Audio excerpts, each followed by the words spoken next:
तो मीन लगन वाले जातकों के लिए हम चर्चा कर रहे थे केतु की प्लेसमेंट के बारे में। मीन लगन के चार्ट में केतु जब भी सप्तम भाव में स्थित होंगे, तो वास्तव में सप्तम भाव में केतु आपको किस प्रकार के प्रभाव दे सकते हैं। देखिए, सप्तम भाव में केतु बिल्कुल भी कंफर्टेबल नहीं होंगे, यहाँ वो कन्या राशि में स्थित होंगे।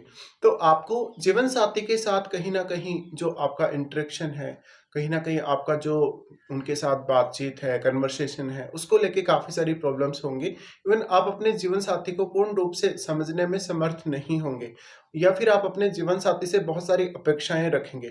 इस प्रकार का केतु है, तो आपको अब ज्यादा से ज्यादा प्रैक्टिकल होना पड़ेगा अपने जीवन साथी के प्रति, और उनसे किसी भी प्रकार की आपको अपेक्षा नहीं रखनी। अब यहाँ हालांकि बुध की प्लेसमेंट भी आपको देखनी होगी। बुध यहाँ केतु के डिस्पोजिटर हैं, तो वास्तव में बुध आपके चार्ट में कितनी अच्छी स्थिति में है। क्या बुध का जो प्लेसमेंट है वो आपके 6-8-12 में है? अगर 6-8-12 में बुध का प्लेसमेंट है, तो यहाँ फिर आपके लिए काफी ज्यादा प्रॉब्लम हो सकती है मैरिड लाइफ वगैरह को लेके।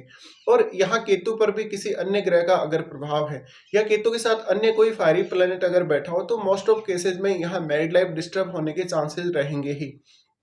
यहाँ पे लेकिन आपको अन्य ग्रहों के प्रभाव को अवश्य देखना होगा। जब भी केतु के साथ कोई भी सामान्य स्थिति में अगर ग्रह स्थित होगा, मार्गीय स्थिति में, तब उस ग्रह पर केतु अपना कम प्रभाव डाल पाएंगे। जबकि जो रेट्रोग्रेड कंडीशन में अगर कोई ग्रह केतु के साथ स्थित होगा, तो केतु पूर्ण रूप से उस ग्रह पर अपना प्रभाव डाल पाएंगे। तो ये भी आपको यहाँ समझने की आवश्यकता है। इसके साथ साथ जो केतु के साथ प्लेनेट बैठा है, क्या वो वास्तव में एक फायरी प्लेनेट है, क्या वो वास्तव में एक बहुत ही शुभ ग्रह है, ये भी आपको चेक करना होगा। नॉर्मली हम ये मानते हैं कि केतु के साथ जब भी कोई फायरी प्लेनेट बैठा है, तो यहाँ फायर पावर और भी ज्यादा बढ़ जाएगी, और फिर आप कुछ ऐसे गलत डिसीजन लेंगे जो आपको काफी ज्यादा प्रॉब्लम में डालेंगे। इवन आपका जीवन साथी आपके साथ लड़ाई झगड़ा या वाद विवाद भी कर सकता है। नॉर्मली यहाँ पर ऐसी स्थिति तब डेवलप हो सकती है जब आपके मंगल यहाँ केतु के साथ बैठे हों, और अगर मंगल यहाँ रेट्रोग्रेड कंडीशन में भी आ जाए, तो इस बात की और अधिक संभावना बनेगी कि आपके जीवन साथी के साथ आपके लड़ाई झगड़े होंगे। इस प्रकार की कंडीशन में आपको सिर्फ और सिर्फ जुपिटर ही एक ऐसा प्लेनेट है जो कुछ हेल्प कर सकता है। अगर जुपिटर की प्लेसमेंट यहाँ केतु के साथ है, तो जुपिटर रेट्रोग्रेड कंडीशन में नहीं होने चाहिए। अगर यहाँ जुपिटर रेट्रोग्रेड कंडीशन में होंगे, तो आपको काफी सारे अन्य समस्याओं का भी सामना करना पड़ेगा। फिर हो सकता है कि आपका जो जीवन साथी है, कहीं ना कहीं वो आपकी लाइफ में स्पिरिचुअल एक ट्रांसफॉर्मेशन लेके आए। तो मोस्टली यहाँ पर आपको अपने लग्नेश को और लगन में बैठे हुए अन्य ग्रहों को देखना होगा। राहु तो यहाँ पर आपके लगन में होंगे ही। अगर राहु के साथ ही आपके गुरु बैठे हों लगन में, तो ये वैवाहिक जीवन के लिए उतना अच्छा नहीं होगा, हालांकि स्पिरिचुअली आपके लिए काफी अच्छा हो सकता है। इसके साथ साथ केतु के साथ जैसे कोई भी अन्य ग्रह बैठा हो, जैसे कि यहाँ अगर चंद्रमा बैठे हो, चंद्रमा बैठे होने के केस में मानसिक रूप से आप अपने जीवन साथी से बहुत ज्यादा अटैच्ड नजर आएंगे, लेकिन एक समय बाद आपका डिटैचमेंट अपने जीवन साथी से हो जाएगा। इसके साथ साथ आपका जो कहीं ना कहीं कुछ आपकी रिक्वायरमेंट्स होंगी जीवन साथी से, या कुछ एक्सपेक्टेशंस होंगी, वो कभी भी पूरी नहीं होंगी। तो यहाँ आपको कम से कम उम्मीद रखनी होगी इस प्रकार का जातक, क्योंकि सेल्फ ऑब्सेस्ड रहेगा और लगन में आपके राहु स्थित रहेंगे। तो राहु की वजह से कहीं ना कहीं आपका जो सेल्फ ऑब्सेशन है वो बहुत ज्यादा रहेगा। और अगर गुरु भी आपके लगन में बैठ जाते हैं राहु के साथ, तो सेल्फ ऑब्सेशन और भी ज्यादा बढ़ने की संभावना बन जाएगी। यहाँ पे फिर आपको अन्य ग्रहों के साथ केतु का प्रभाव देखना होगा। कोई भी अन्य ग्रह यहाँ केतु पर प्रभाव डाल रहा हो, तो वास्तव में वो किस प्रकार का ग्रह, अगर कोई भी शुभ ग्रह केतु के साथ बैठता है और अगर वो रेट्रोग्रेड कंडीशन में बैठता है, उस केस में उस ग्रह का शुभ प्रभाव और भी ज्यादा कम हो जाता है, और केतु उस ग्रह पर अपना पूर्ण रूप से प्रभाव डाल सकते हैं। क्योंकि जो भी रेट्रोग्रेड कंडीशन में अगर कोई शुभ ग्रह यहाँ बैठेगा, तो वो केतु के ही डायरेक्शन में मूव करेगा, यानी आपके 6th हाउस की तरफ। इसके साथ साथ अगर कोई भी ग्रह यहाँ सामान्य स्थिति में बैठा होगा, तो उस ग्रह पर जरूर यहाँ केतु अपना थोड़ा कम प्रभाव डाल पाएंगे। इसके साथ साथ जो भी ग्रह यहाँ रेट्रोग्रेड बैठा है, उसका आपको देखना होगा कि केतु के वो कितना ज्यादा क्लोज है। यहाँ पर अब कोई अन्य ग्रह है, तो वो आपके चार्ट में किसी न किसी भाव का स्वामी है। जैसे अगर यहाँ केतु के साथ जुपिटर बैठे हो, तो जुपिटर आपके लग्नेश है और आपके 10th हाउस के भी स्वामी बनते हैं। इसलिए आपको अपने लगन और अपने 10th हाउस को जोड़कर यहाँ देखना होगा। इसी तरीके से हो सकता है यहाँ चंद्रमा बैठे हो, चंद्रमा बैठे होने के केस में आपको अपने 5th हाउस पर ज्यादा विचार करना होगा। तो जो भी ग्रह केतु के साथ बैठेगा, क्योंकि उसकी एनर्जी बढ़ाने के लिए अब आपको ज्यादा मेहनत करनी होगी, या उस ग्रह से रिलेटेड जो परिणाम है उनको पाने के लिए आपको हार्डवर्क करना होगा। इस प्रकार के केतु के साथ कोई भी अगर अन्य ग्रह बैठेगा, तो उस ग्रह का प्रभाव कम होगा, उस ग्रह की क्वालिटीज कम होंगी, क्योंकि केतु उस ग्रह की एनर्जी को या क्वालिटी क्वालिटीज को एब्जॉर्ब करने का काम कर रहे हैं। इसके साथ साथ केतु यहाँ इस हाउस की एनर्जी को भी एब्जॉर्ब करने का काम कर रहे हैं। तो यहाँ पर कहीं ना कहीं या तो आप बहुत कम अपेक्षाएं अपने जीवन साथी से या अन्य लोगों से रखें, या फिर आपको कहीं ना कहीं ज्यादा प्रैक्टिकल होना पड़ेगा, बहुत ही ज्यादा वाइजली आपको डिसीजन लेने होंगे।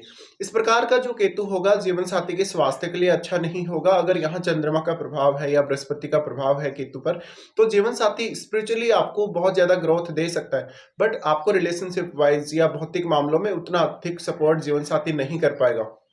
इसके साथ-साथ मोस्ट ऑफ केसेज़ में आप अपने जीवन साथी को अंडरस्टैंड करने में सक्षम नहीं रहेंगे।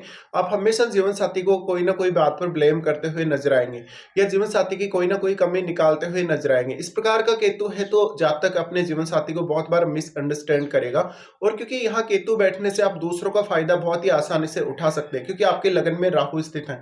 अब अगर जुपिटर आपके चार्ट में अच्छी स्थिति में ना हो, तो आप पर राहु का जो प्रभाव है वो और भी ज़्यादा बढ़ जाएगा। इसके साथ-साथ आपको राहु के साथ स्थित प्लैनेट को भी देखना होगा, क्योंकि राहु के साथ जो स्थित प्लैनेट है वो कहीं ना कहीं केतु पर और केतु के साथ बैठे हुए ग्रह पर अपना पूर्ण रूप से प्रभाव डाल पाएगा, क्योंकि राहु की वजह से वो प्लैनेट की जो एनर्जी है या क्वालिटीज है वो काफी ज्यादा मल्टीप्लाई हुई हैं, इसलिए वो ग्रह यहाँ बहुत ज्यादा प्रभाव डाल सकता है। अब अगर वो एक फायरी प्लैनेट है तो यहाँ मैरिड लाइफ के डिस्टर्ब होने के चांसेस उतने ही ज्यादा बढ़ जाएंगे। साथ साथ में जीवन साथी को अंडरस्टैंड करने में भी आपको काफी सारी प्रॉब्लम्स आएंगी, या जीवन साथी से जो भी आपकी एक्सपेक्टेशन है वो भी पूरी नहीं होंगी। इसके साथ साथ जब आप मैरिज कर रहे हैं तो मैरिज से पहले हो सकता है कि जीवन साथी आपको काफी अच्छा लगे, उसका व्यवहार आपको काफी अच्छा लगे और आप उसकी तारीफ कर रहे हैं, लेकिन मैरिज होने के पश्चात आपको अपने जीवन साथी में काफी सारी कमियां लगने लगेंगी, क्योंकि आप बहुत ही ज्यादा ऑब्सेस्ड हैं, और ऑब्सेस्ड होने की वजह से कहीं ना कहीं आप बहुत कम नहीं चाहते, कभी भी आप कम में भी कभी कॉम्प्रोमाइज नहीं कर सकते। आपको हमेशा बहुत ही ऑप्टिमम लेवल का जो है ना जीवन साथी में जो भी मतलब क्वालिटीज हैं वो चाहिए। इस वजह से कहीं ना कहीं आपका फोकस जीवन साथी पे होगा और आप उसको ब्लेम करते हुए भी नजर आएंगे। इस प्रकार से आपकी मैरिड लाइफ के डिस्टर्ब होने के चांसेस है। अब अगर मंगल का प्रभाव है, सूर्य का प्रभाव है 7th हाउस पर, तो और भी ज्यादा इस बात के चांसेस है कि आपका मैरिड लाइफ काफी डिस्टर्ब रहेगा। इस प्रकार का केतु कहीं ना कहीं जीवन साथी से आपको किसी भी मामले में सेटिस्फेक्शन नहीं देगा। साथ में अगर आपको कोई बिजनेस वगैरह भी करना हो या पब्लिक डीलिंग भी अगर करनी हो, तो आपके अपने व्यवहार को लेकर आपको काफी सतर्क रहना होगा। हालांकि लगन में राहु के होते हुए आप काफी ज्यादा चालाक और चतुर होंगे, लेकिन दूसरे लोगों का फिर भी आप आसानी से फायदा उठा सकेंगे, क्योंकि यहाँ केतु बैठे और केतु एक ब्लाइंड प्लेनेट है, तो लोग आपको मिसजज करेंगे। और वास्तव में क्योंकि राहु ने आपको बहुत ज्यादा एम्पलीफाई किया है, आपके लगन को एम्पलीफाई किया है, अगर आप कुछ झूठ भी बोल देंगे या कोई गलत बात भी बोल देंगे तो भी लोग आपका साथ देंगे कहीं ना कहीं, या लोगों को वो बात सही लगेगी। तो यहाँ पर कहीं ना कहीं अब केतु सप्तम भाव में बैठकर ये दिखाते हैं कि पास्ट लाइफ में आपने काफी कुछ इस हाउस से रिलेटेड रियलाइज करा है, और अब आपका जो फोकस है वो थोड़ा खुद की तरफ है। तो अब आपको स्वयं पर ज्यादा ध्यान देना चाहिए, और आप बहुत ही ज्यादा डोमिनेट करेंगे अपने जीवन साथी को। इसके साथ साथ आपको कहीं ना कहीं बहुत ज्यादा सेल्फ ऑब्सेशन की वजह से हर किसी से बहुत ज्यादा रिक्वायरमेंट्स रहेंगी, या हर किसी के प्रति आप थोड़ा ज्यादा ऑब्सेस्ड रहेंगे। तो यहाँ पर आप जितना ज्यादा प्रैक्टिकल तरीके से चीजों को देखेंगे उतना बेहतर रहेगा। साथ में अब आपको यहाँ अपनी केतु की महादशा या केतु के साथ बैठे हुए ग्रह की अगर आपको महादशा है तो उसको आपको जरूर चेक कर लेना चाहिए।